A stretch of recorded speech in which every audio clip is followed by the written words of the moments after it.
The most dangerous truth is this: the very people you exhaust yourself trying to please will never see you as whole. Jung discovered this in the shadows of his patients' lives. Again and again.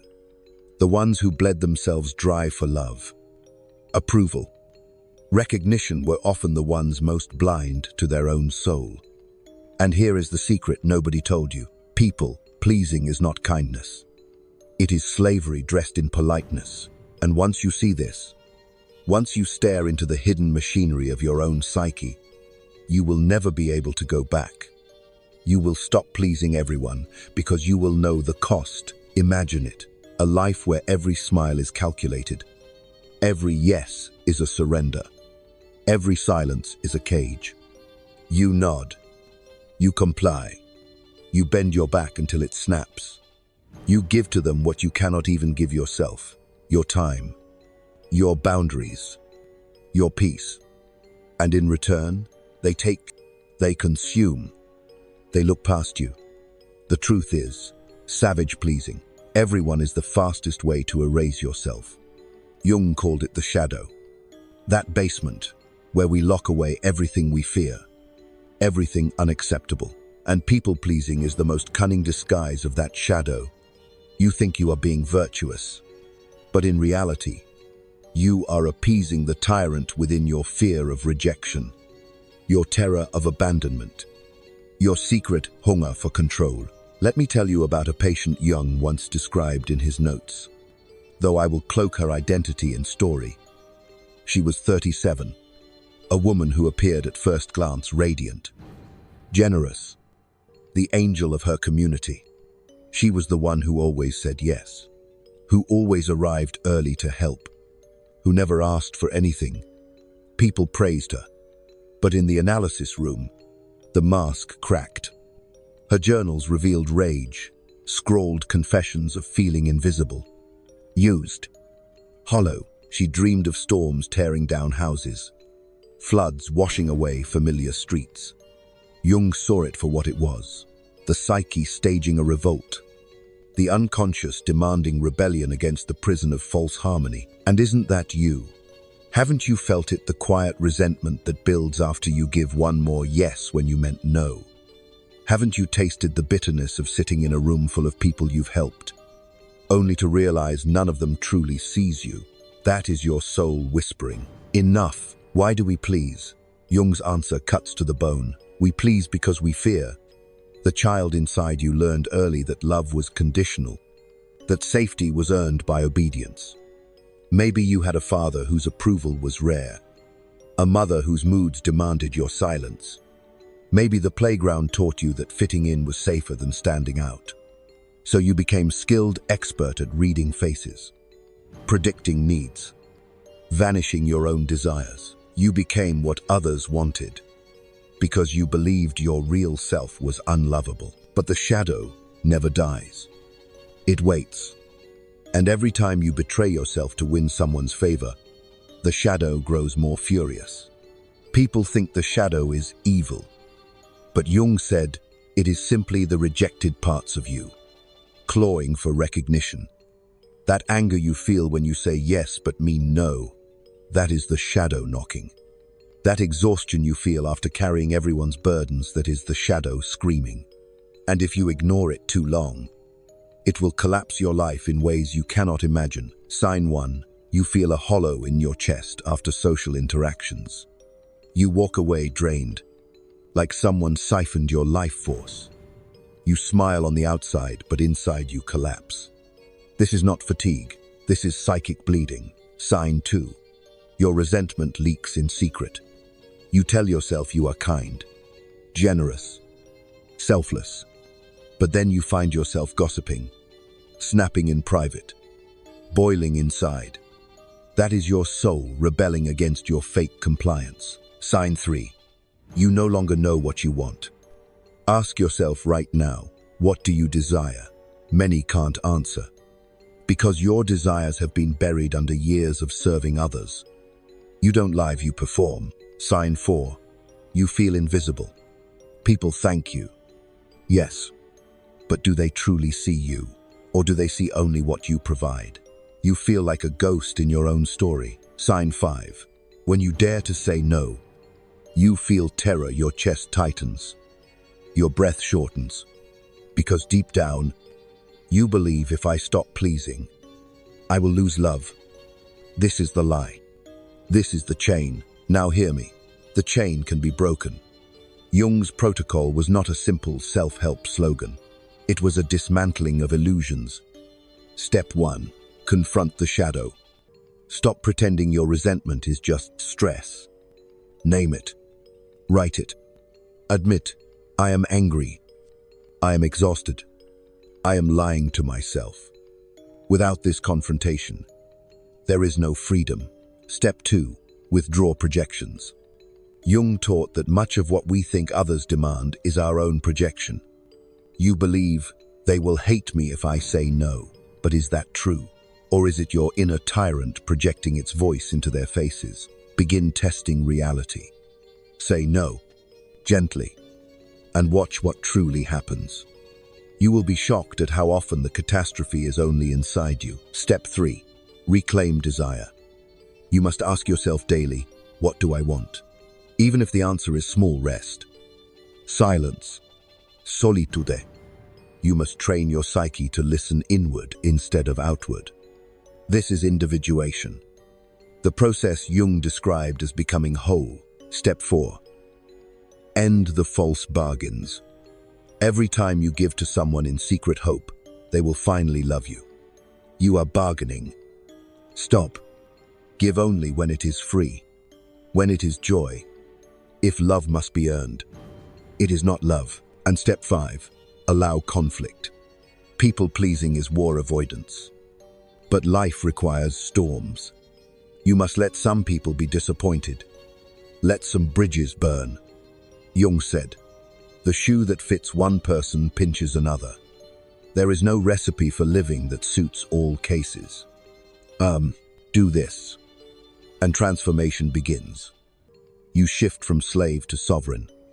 From the ghost who bends to every demand, to the one who stands, rooted, unshackable. The same woman I described earlier. The angel who was secretly enraged once she faced her shadow. She transformed.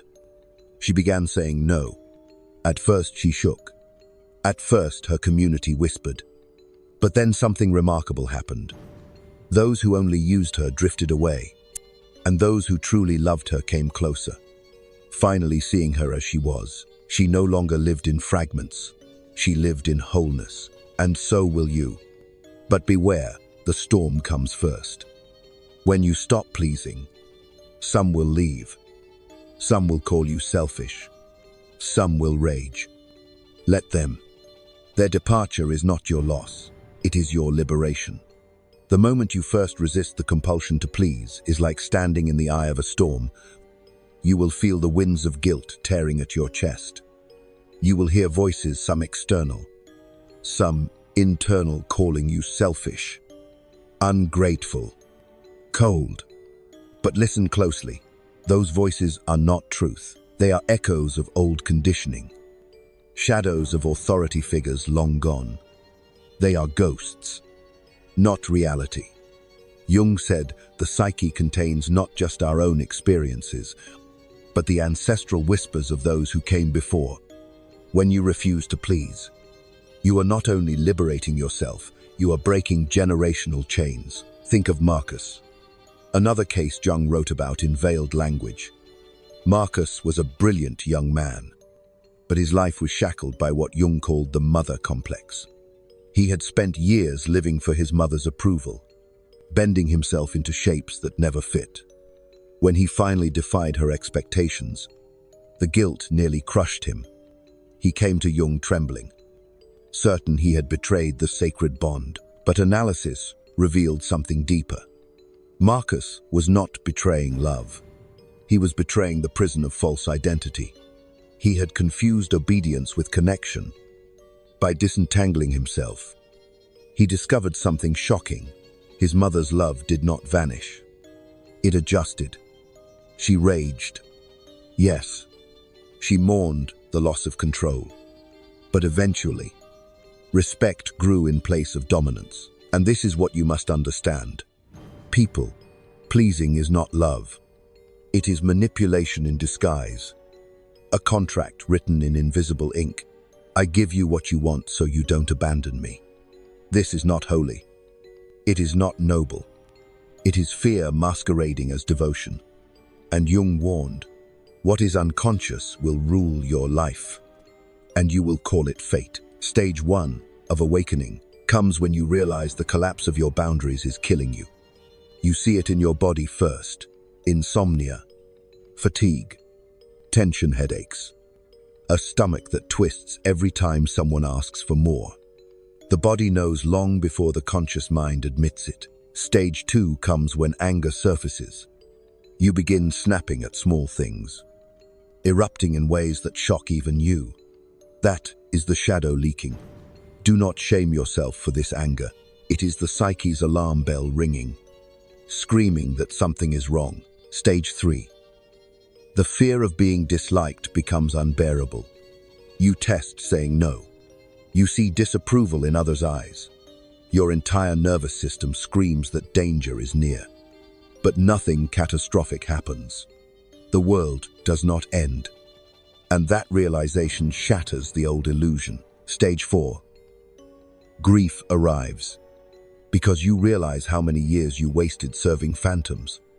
You grieve the childhood lost to obedience. You grieve the relationships built on false compliance.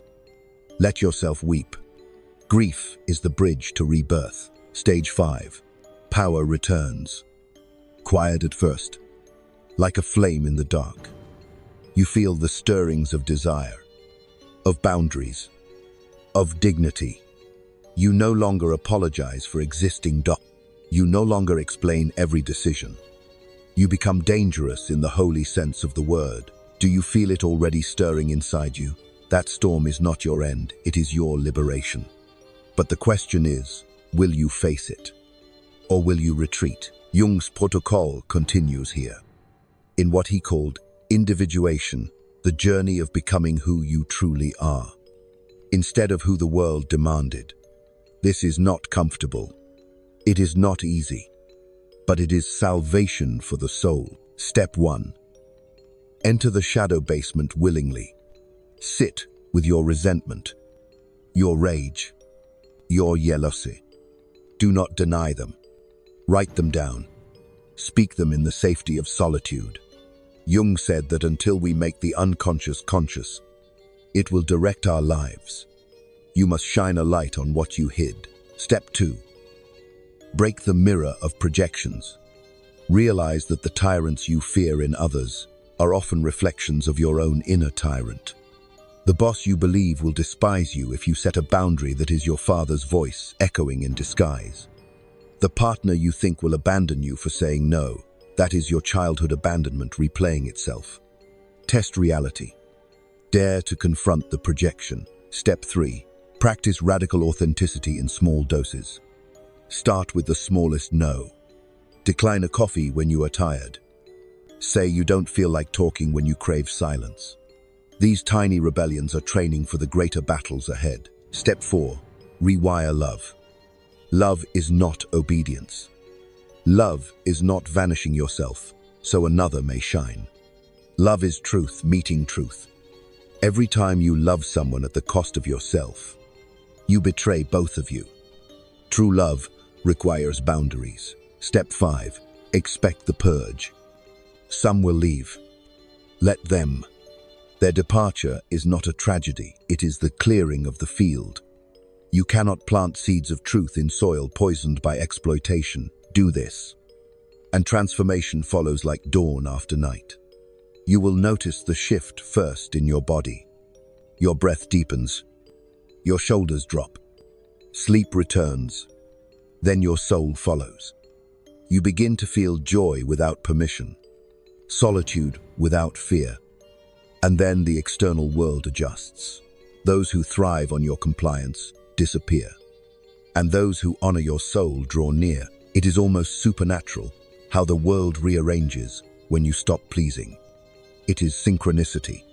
As Jung called it, the meaningful coincidence of inner and outer transformation. The moment you reclaim yourself, life itself bends to meet the real you.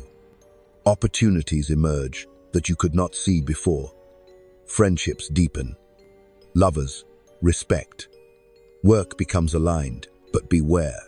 The first temptation will be to slip back into the old mask. You will feel the itch to nod, to agree, to silence yourself. In those moments, remember this: pleasing everyone is betrayal of the highest order. It is betraying the one person you cannot afford to lose yourself. Listen, the truth is simple, but it is deadly if ignored. You cannot save your soul by sacrificing it. You cannot earn love by erasing yourself. And you cannot find freedom by locking yourself into the cage of other people's expectations. The choice is yours. Will you keep bleeding for their approval? Or will you finally stand in your own light? There is a moment when the chains snap. At first, it is quiet, like the sound of fabric tearing in the dark. Then it roars through your entire life like thunder. The day you stop living for their approval, you will feel like you are dying. But in truth, you are being born. Jung said that the death of the persona, the mask we wear, is the beginning of life itself. And for people pleasers, the persona is thick, polished, and suffocating. Imagine your persona as a porcelain mask. Smooth, smiling, flawless. Everyone admires it. But beneath, your face is sweaty, contorted, gasping for air. The longer you wear it, the more it fuses with your skin. Taking it off is agony. But if you don't, you will suffocate. Jung saw this again and again, people clinging to the mask until breakdowns. Affairs, illnesses, addictions shattered them. The soul will not tolerate deception forever. Consider Anna. For decades, she was the good daughter. She cooked, cleaned, sacrificed her own dreams to care for her parents. Then for her husband. Then for her children. She was praised, even sainted. But inside, she was hollow. One day she came to analysis after collapsing in a grocery store, her body finally rebelling. In the work with Jung, she admitted the secret. She had never lived one day for herself. Every choice had been dictated by others' needs. When she said this aloud, she trembled as though confessing a crime. Jung told her, "It is not a crime to live. It is a crime to die without ever being born." Slowly, Anna began the terrifying process of individuation, choosing herself. She lost friends who called her cold. Her husband raged. But years later, she stood taller, her eyes alive for the first time. She no longer lived as a mask. You must hear this. The mask is your enemy. It promises safety but delivers decay. It promises love but only attracts parasites. When you stop pleasing, you will feel exposed, rough, naked. But only in nakedness can truth touch you. Sign 6. You realize your relationships are transactional. Beneath the surface, every bond feels like a contract. I give, you stay. I serve, you smile. Once you see this, you cannot unsee it. Sign 7. Silence becomes unbearable. The quiet moments where no one needs you reveal a cavernous emptiness. You panic, reaching for your phone, your to-do list, anything to avoid the truth. Without pleasing, you do not know who you are. This is the crossroads. You can run back into the mask, or you can endure the void until the real self emerges.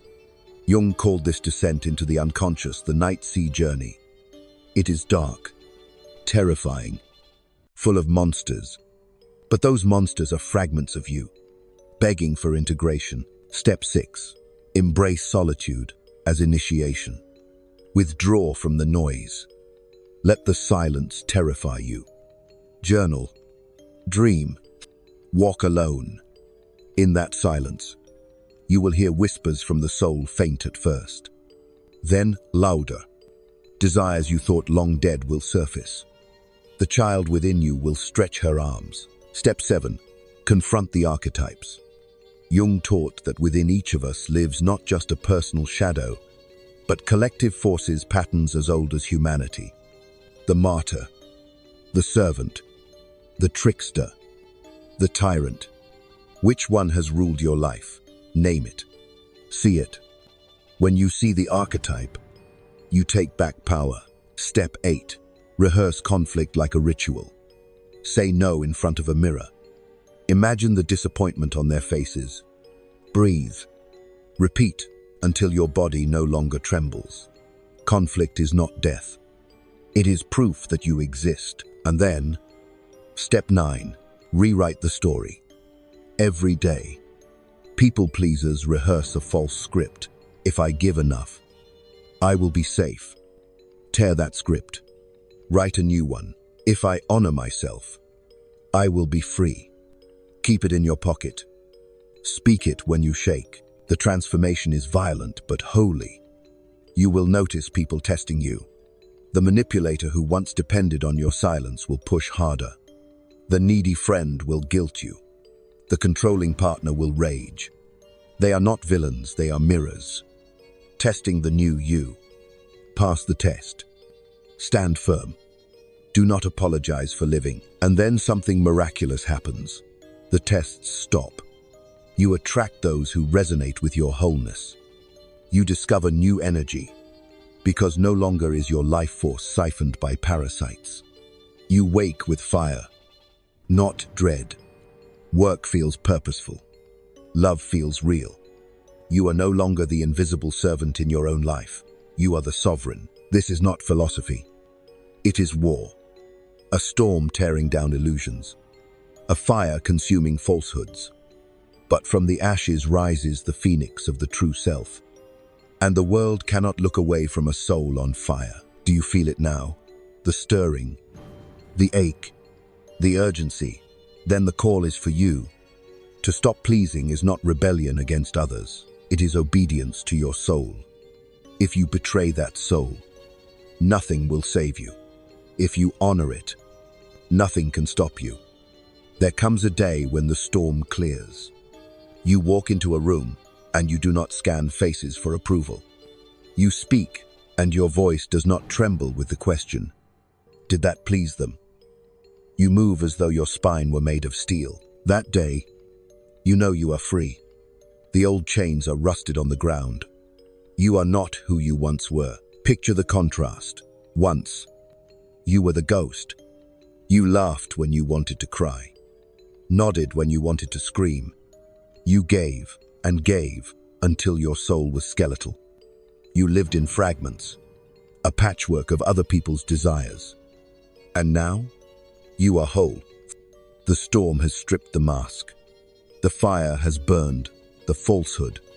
You are raw, but you are real. You no longer barter your dignity for crumbs of approval. You stand. Zoverein. Jung said that the goal of life is individuation, the becoming of oneself. This is not selfishness, it is sacred duty. The acorn is destined to become an oak, not a rose. The bird is destined to fly, not crawl. And you are destined to be you, not the echo of their demands, not the puppet of their moods. Every act of people-pleasing was a theft from this destiny. Every yes that betrayed your heart was a small death. But the resurrection comes the moment you choose truth over approval. The signs of transformation are unmistakable. Your body speaks first. No more knots in your stomach after saying no. No more migraines after a day of bending yourself. Your shoulders no longer carry invisible weight. Then the soul follows, joy without permission. Silence that feels holy instead of terrifying. Solitude that nourishes instead of choking.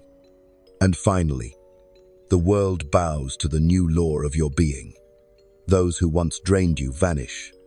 Those who feared your compliance scatter, and in their place arrive companions who see, who honor, who love without contracts. The outcome is radical. You stop being the victim of every room you enter. You become the storm itself, the one who clears the false, the one who ignites authenticity in others. You will notice people around you shifting too. Some will begin to question their own chains because your freedom exposes their servitude. Transformation is contagious, but beware. The old world will still whisper. Guilt will knock at your door. Shame will creep in like fog. Remember this truth. Guilt is not proof you are wrong. Guilt is proof you are breaking, programming. Shame is the ghost of the mask, trying to return. Do not let it. Burn the mask. Bury it. Dance on its grave. Now I ask you directly, how long will you keep trading your soul for their applause? How long will you let your shadow scream unheard? How long will you live as the ghost of yourself? The truth has been spoken. The storm has arrived. And you can no longer say you did not know. This is the call. Stop pleasing everyone. Save yourself. Look in the mirror tonight and speak the forbidden words. I choose me. Write them. Whisper them. Shout them into the silence. Every act of choosing yourself is a rebellion against centuries of conditioning. You are not here to serve their illusions. You are here to embody truth. And now, I ask for your vow. Write in the comments the words, I see everything. Declare it. Not to me, but to your own unconscious. Let it hear that you have opened your eyes, that the shadow is no longer denied. And if this message burned through you, if you felt the storm inside, then subscribe, because this is only the beginning. The deeper truths await, the revelations that will tear down even greater illusions. The path of individuation is endless, but each step is freedom. I will see you in the next revelation, the next tearing down of lies, the next awakening that will leave you trembling with clarity. Until then, guard your soul, stand in your truth, and remember, pleasing them is death, but becoming yourself is eternity. See you in the next dimension.